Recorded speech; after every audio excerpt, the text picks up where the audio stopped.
Hello everyone, welcome back to my channel. Last time I was on here, I told you I just paid off my student loans and it took me 12 years to pay it off, but I didn't tell you exactly why it took me so long.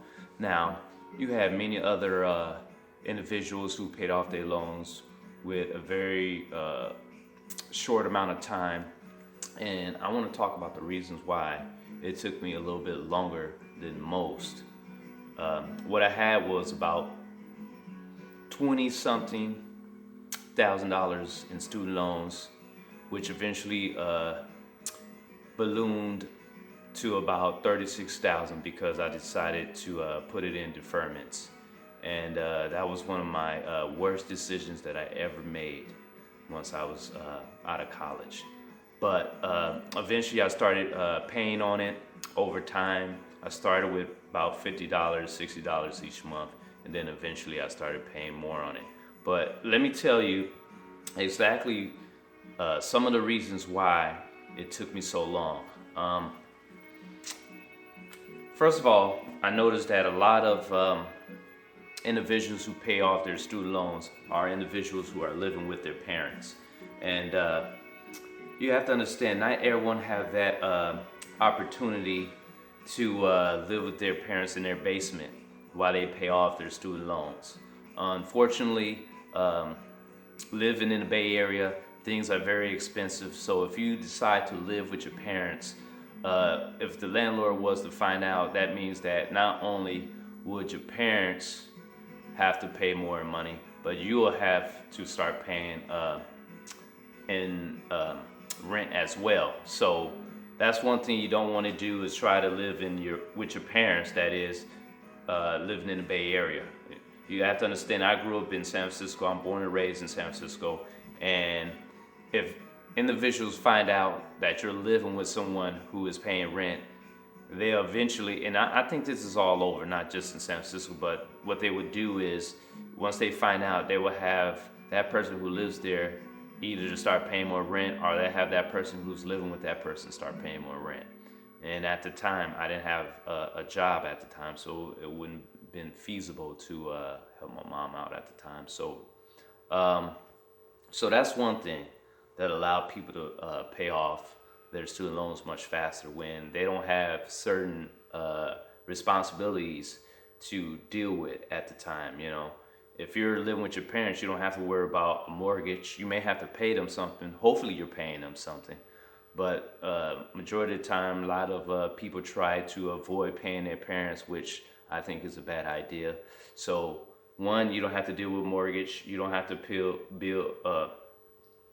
you don't have to deal with certain bills, okay, like insurance, like utility bills, water bill, all these other bills you have to deal with when you're out on your own. So that will allow people to pay off their student loans in a fast amount of time. So that's one. Another thing is that I'm not making six-figure income. Okay, I know there's a lot of people who are on YouTube and are paying off their student loans. Majority of them are making six-figure income. Okay, unfortunately, I'm not one of them. Okay, I'm not one of those individuals who have at least $100,000 in income after gross. So me, I'm probably making in between 50, $60,000, you know, at the max, you know, when it's all said and done. And a lot of that is going towards mortgage, going towards insurance, going towards other bills that I have to pay. So that may cause me to take a little bit longer to pay off student loans than others, than most. So that's another thing that I didn't have when paying off my student loans. You know, I didn't have a parent to stay with, live in their basement, and pay very little or nothing. I didn't have a six-figure income, which I'm not saying if you have less than $100,000, you won't be able to pay it off in a certain amount of time. But you have to understand, with me, I have a family, I have a child, I have a wife. So, you know, it's not just me. That's another thing. A lot of these individuals, a lot of them don't have families, don't have kids, so they are able to save more money than I would if, you know, since I have a family, have a wife and a child, it's a little bit, it'll take me a little bit more time to pay something off because I have other individuals that are also who are dependent on me as well. So I may have to decide to use that money for other reasons as well as time goes by. But as long at the end of the day that you stay focused on your goal to pay off your student loans, no matter how long it takes. That's the thing. I think a lot of these student loan channels and infomercials and commercials and YouTube channels, you know, everyone's so focused on paying it off so quick. You know, the faster the better, which is fine. But at the same time, not everyone is able to pay something off so quick because of their situation. Everyone's situation is different. So as long as you have a goal in mind that you want to reach it in a certain amount of time, that should be the goal, to pay it off as soon as possible. You know, like they say, Rome wasn't built in a day, so not everyone can pay it off in about 12 months, 2 years, okay? Some individuals may have to take 5 years, 10 years, depending on your situation. So main thing is keep a goal, stay focused, don't beat yourself up if you deviate every now and then, but long you come back to it and continue until it's paid off. Don't get so caught up of how fast you pay it off, okay?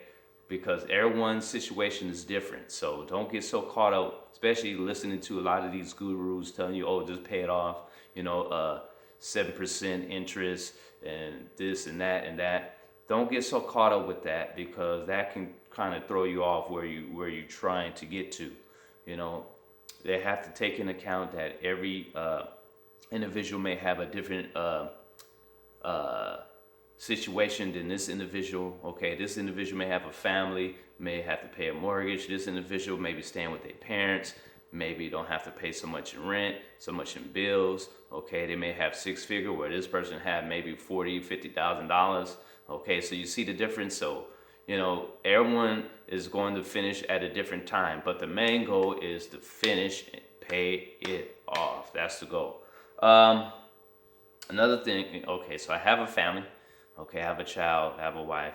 So certain things would probably, you know, take the president over another thing. So sometimes you have to balance and decide what is most important at the time. And, you know, it's kind of like a balancing act where you got to make everyone happy all at the same time. So that's another thing you have to take into account when paying off your student loans. I have a mortgage, so I have a home, and a lot of times I watch these channels where they're paying off their student loans. The majority of them are maybe living with their parents, or just got a apartment, so they don't have so much responsibility, so they're able to pay off certain things at a much quicker time than I would. So that's another thing.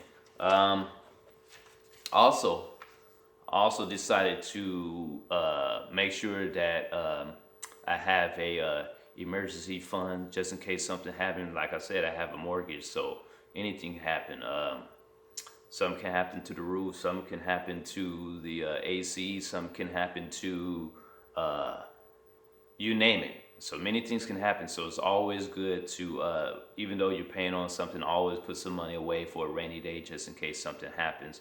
Emergency fund, right? They say have about 6 to 7 months of emergency fund. But for me, I decided that's a little bit, that's not too much. That's not enough to me. You got to have at least, if you can, 2, 3, 4, 5 years of emergency fund. I try to save as much as I can just in case certain things happen.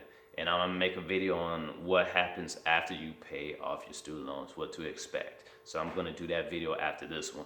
Another thing is that I decided to invest in the stock market. I know a lot of gurus say, you know, wait until you invest, until you pay off your student loans, but there's actually stocks that are paying more than 7%, that you can make more money if you get in early, okay? Because that's one thing. Once I finished paying all my student loans, there was some money there for me waiting there, okay, that I accumulated over the times that I was paying on my student loans.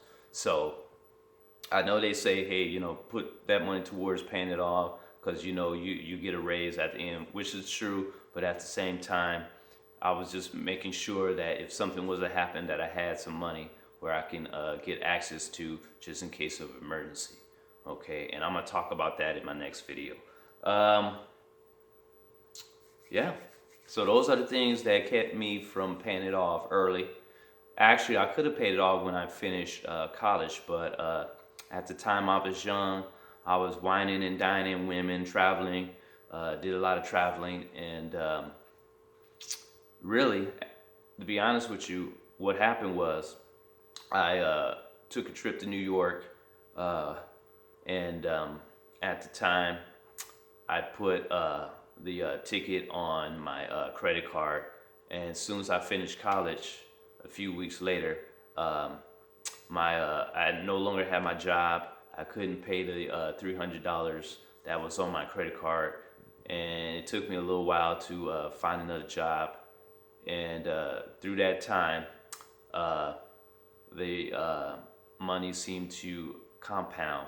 Okay, because they end up giving me like $25,000 on my credit card, and once they did that, that $300 became $22,000. Okay, and yeah, so if that wouldn't have happened, and I was focused and determined to pay it off as soon as possible instead of traveling and whining and dining women, I would have been able to actually pay off my student loans at a much quicker and earlier time. But you live and you learn. But eventually, I ended up paying it off, and those are the things that caused me to pay it at a much later time. So if you like this channel, subscribe at the bottom. Make sure to give me a thumbs up. For those who are still watching, still subscribe to my channel, thank you for watching again. Until next time, have a great day.